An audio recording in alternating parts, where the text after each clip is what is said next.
तो बैर हो गया हो, कहीं तन्हा ना रह जाइए।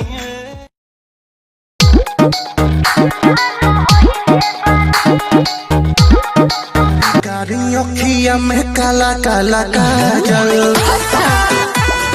हम बड़ी परेशानी में सुतेला भतार